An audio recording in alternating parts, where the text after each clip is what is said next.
In today's video, should you be tracking the calories from your cardio and your exercise to reach your fitness goals?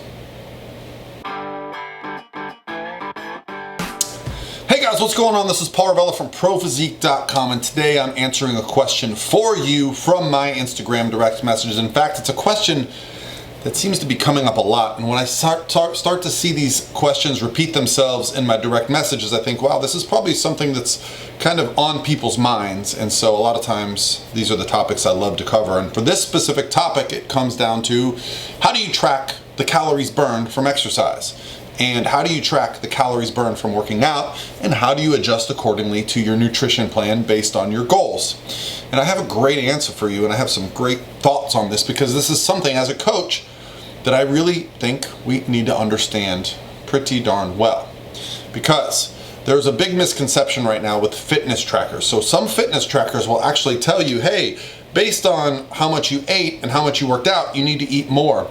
And so one thing I've had to address with my clients is, how do we track that? How do we track how many calories are burned? And let's first start with what's the most important thing.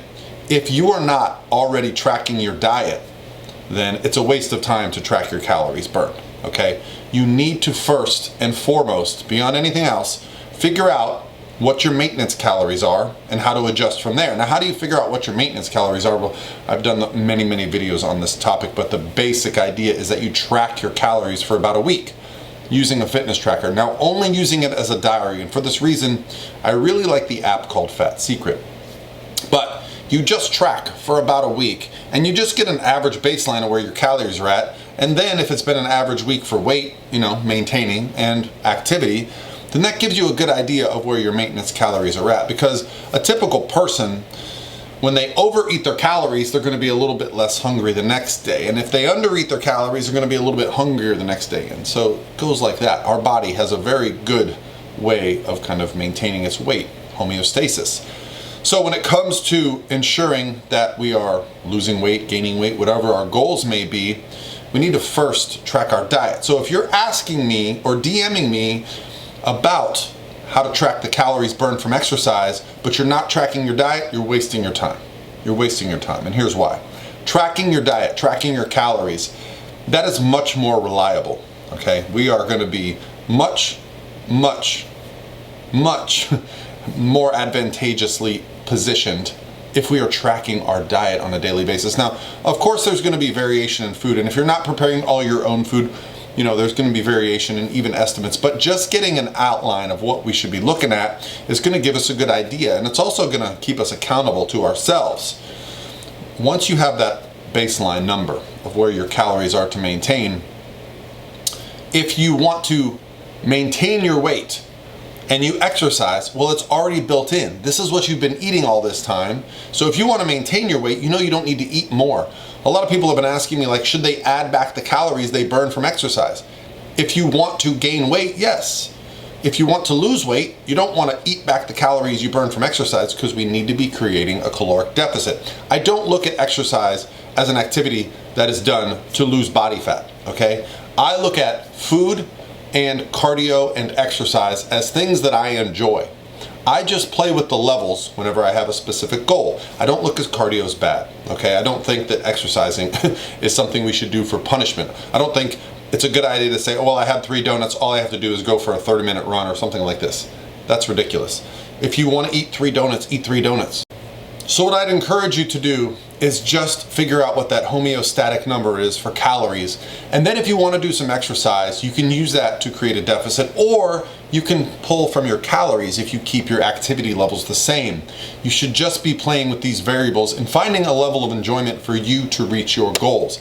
It should not come down to really tracking the calories you burn from exercise at all, okay? Now, the reason I say this is because there are really ineffective measures of doing this, okay? If you're wearing a Fitbit or something that tracks your heart rate, it's still not going to be 100% accurate. Those are still calculations.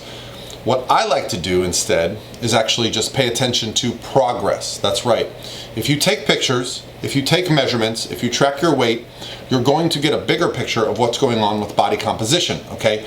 It doesn't always come down to just trusting technology. Okay, we have to trust ourselves, our eyes. Yes, it's great to have data. I love having lots and lots of data.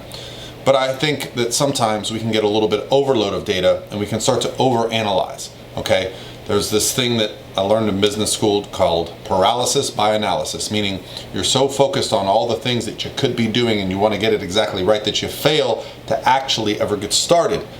Whereas, if you're not so worried about how many calories you're burning from your exercise, well, you might just go ahead and go do some exercise, okay? Now, if you get on a stair mill or you get on something that actually tells you how many calories have been burned, one thing I will do during prep when I'm dieting down is if I use the same exact machine every day, I'll say, hey, last session I burned 300 calories during my cardio session. I'm a competitive person. This time I want to burn more than that. Okay, maybe I want to burn more than that in less time.